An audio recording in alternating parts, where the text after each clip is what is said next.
I live in a small rural town that was nestled away from the hustle and bustle of city life in an area not that far from Richmond, Virginia. It's the kind of town that would take about 20 minutes to drive from one end to the other. There's this main road that cuts straight down the center of the town, and everything is situated alongside or branching off from it. My house sat on a hill, just in front of a thick patch of trees that would separate my house from the next street. The next street over that particular direction was a little over a half a mile, but as a kid, it felt as big as the Amazon. I loved playing in the woods. The sound of the leaves crunching underfoot as I ran from imaginary monsters or towards a castle in the trees. Those were good, simpler times. I'm an only child and I never really made any friends in school. Quite the opposite, actually. I was bullied the entire time I was in school, until it happened. For the meantime, however, I found my solace using my imagination to take me to a grand adventure under the shady canopy. One of the things that interested me were the many different spiders that could be found living within the woods, all of various shapes and sizes, some harmless, others pretty lethal. They would adorn the trees like eight-legged ornaments. I would imagine I were a secret agent on a dangerous mission, dodging the almost invisible webs as if they were laser beams and could slice off an arm like butter. I've never been afraid of spiders, but I have always felt pity for them. As soon as any person sees one, from their immediate reaction is to kill it, and that's a terrible way to live for any creature, spider and human alike. Because of this, if I would ever spot a spider inside my house or somewhere that was potentially dangerous for them, I'd always try to gently pick it up and take it to safety. I'd use a piece of cardboard or a stick and usher the little guy on. Then carry them outside or to the grass or something and let them walk off. If I found one that I thought was especially interesting, like one with bright colors or abnormally long legs, I'd take it to the biggest tree in the woods and place it on a branch. Now, it might sound silly to you, but I'd also talk to them. They wouldn't talk back, obviously. I didn't think I was having a real conversation with them or anything like that. I'd speak to them like you'd speak to your pet. I would always say hello whenever I saw them, and I'd apologize if I ever disturbed one of their meticulously crafted webs. I saw the spiders and all creatures really as equal to people. After all, we are, every one of us on Earth, just trying to survive. My father, however, did not share my optimistic disposition. My father was, well, let's just say he was never going to win the Father of the Year award. My mother, God rest her soul, died giving birth to me, and I've always felt like he blamed me for it.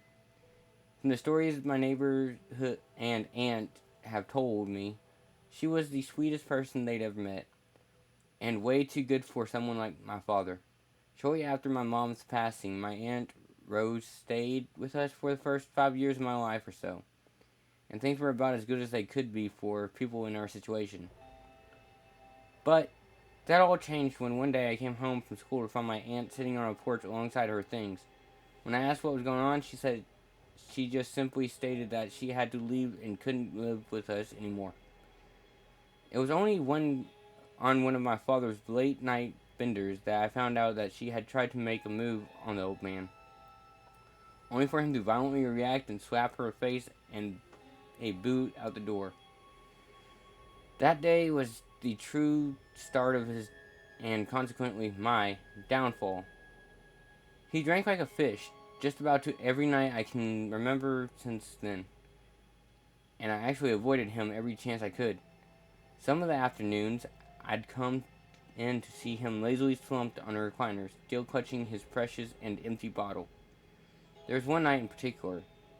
He would drink much more than his normal amount, a day I had grown to despise and never looked forward to, my birthday. On that day, when I got off the school bus and I headed down my long, curvy driveway and into the woods as usual, I would make it a point to stay out later than normal to avoid dealing with my dad. Most of the time, even though it broke Dad's back before dark rule, I would always walk into our little trailer to find his bedroom door shut and locked with his obnoxious snores coming from the inside. On my 11th birthday, however, it seemed my luck had finally run out. I had just walked in late from another escapade in the woods. As soon as I walked in, I could smell the liquor permanently permeating with the air of a small trailer. "Where have you been, boy?" my father asked in a gruff tone before bringing the bottle of whiskey to his lips. I stammered a bit, but finally said, I was just outside playing with some friends, and He cut me off with a loud scoff. "You think you're funny, boy. Look at you. I know you ain't got no friends. You know my rules, boy. I told you to be in the house before dark. Yet, here you are, coming in without a care in the world, and lies falling out of your mouth like ain't nobody waiting for you." He took another swig of dark liquor and looked at me in the eyes. My heart started to race and my face grew hot. He smiled and said, "You know what you to do. Go pick a switch." Goddamn. Now, for anyone who doesn't know, when your parents tell you to go get a switch, they mean go outside and find a skinny, flexible stick so I can beat you with it, or I'll pick one myself. And trust me, you did not want them to get one. So begrudgingly, I went outside and did as I was told. When I came back inside, my father was standing up, bottle in his hand, and a stone-cold look of hate on his face. Hot tears began to form around my eyes as I said, "I'm sorry, Dad. I didn't mean to." He snatched the stick from my hand and yelled, "Are you about to give me a lip, boy? Today of all days. I don't take back talk from arrogant little shits like you." He sat the bottle down on the and cocked his arm back and started to whip me relentlessly, aiming from a bit of bare skin he could see.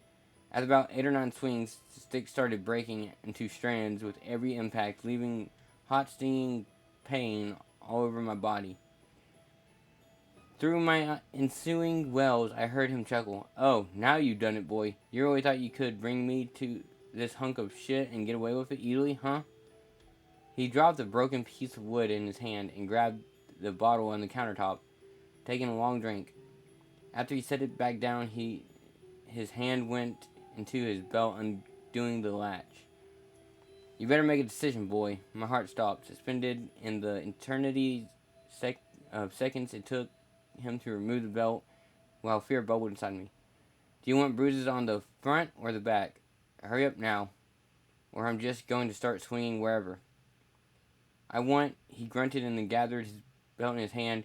I began crying uncontrollably at this point, and therefore I wasn't able to answer right away, which only made him angrier. I wiped the stinging tears away from my eyes and saw him glaring daggers at me. "Time's up," he said as he raised his hand, preparing to unload the fury on me with the belt. I shut my eyes and tensed my body, ready for the imminent impact, my heart feeling as if it wanted to beat out of my chest. It's not true what they say, you know, about your life flashing before your eyes when you think you're going to die. In that moment, all I could see and hear were blackness. The world fell away. My only thought was that I would die. "Oh, what the fuck?"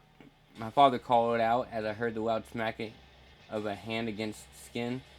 I opened my eyes to see the old man standing with his hand on the back of his neck. He pulled away, revealing a squished remains of a spider in his palm.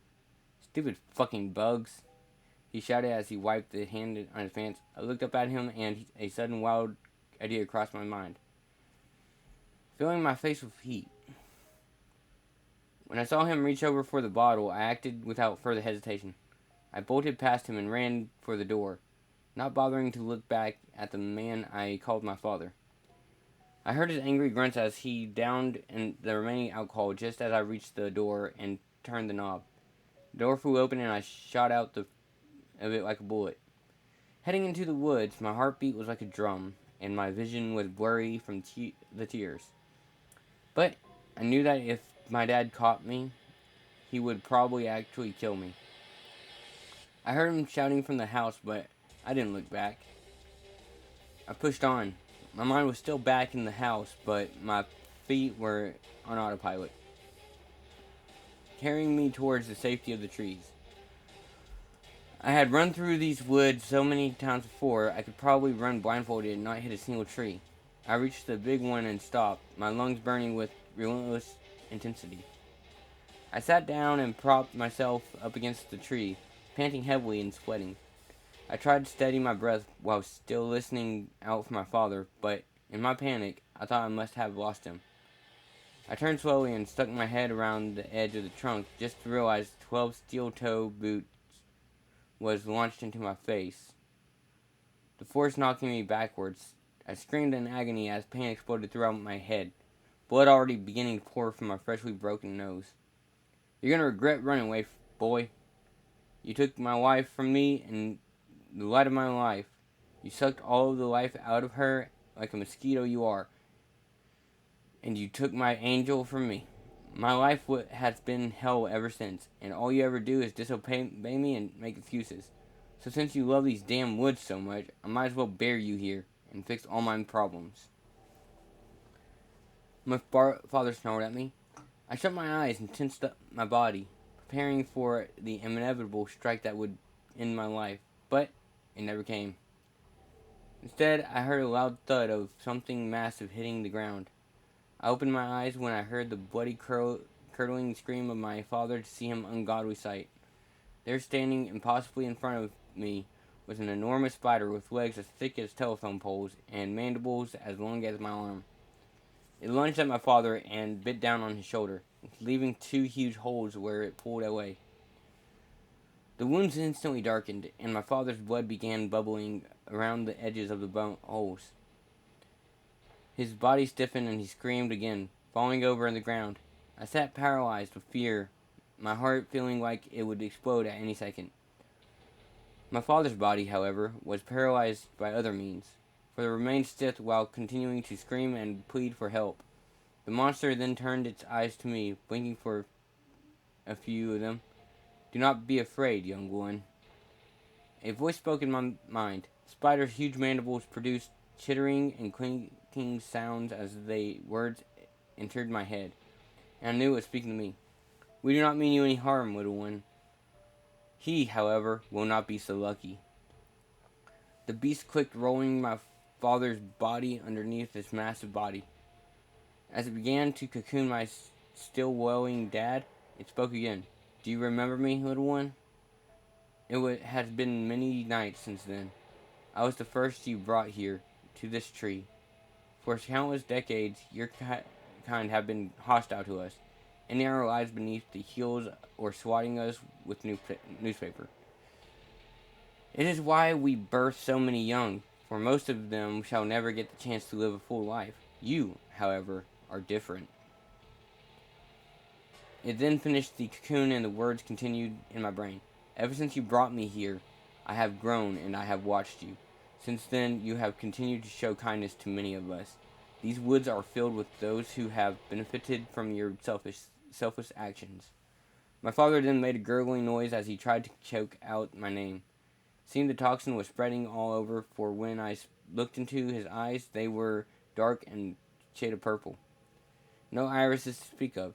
He tried to talk, but it sounded like his throat was closing up because he produced a wheezing sound. I looked back at the spider and asked, Is he going to die? The monster shitted in response. Not for another few hours. No.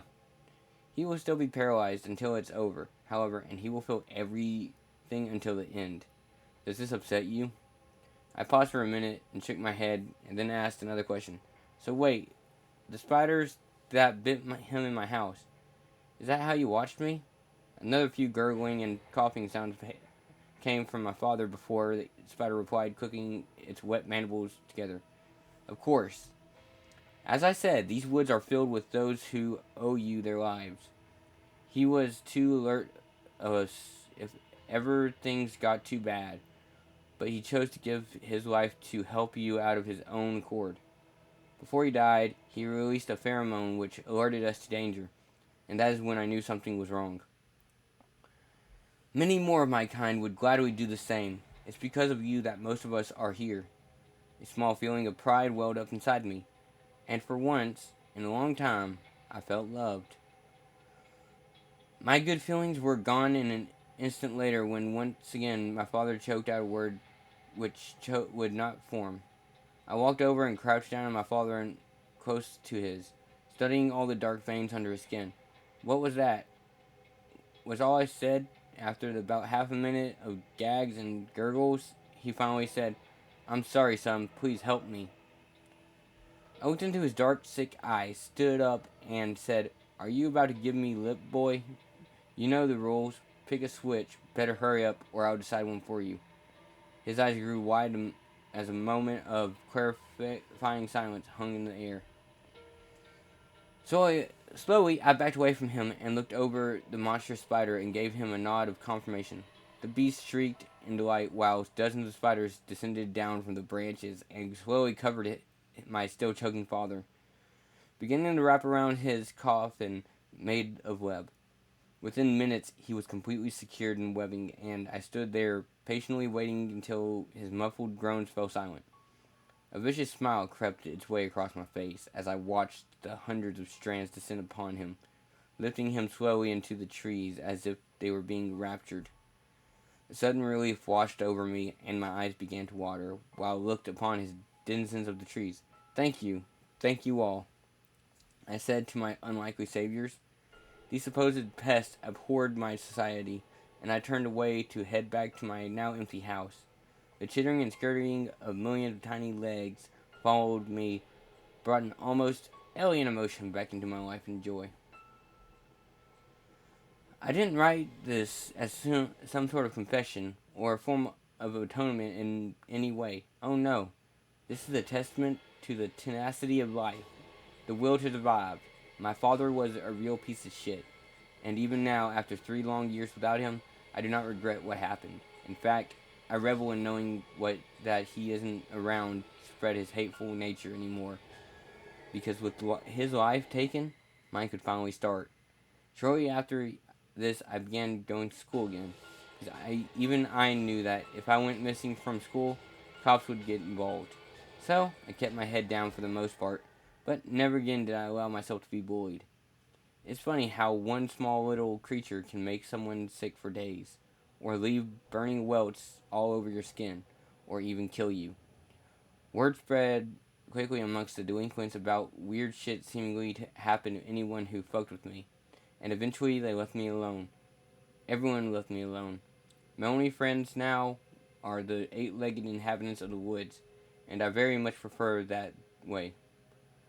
Let this serve as a warning to those who treat the others as lesser life forms than you. All life has value, no matter how small.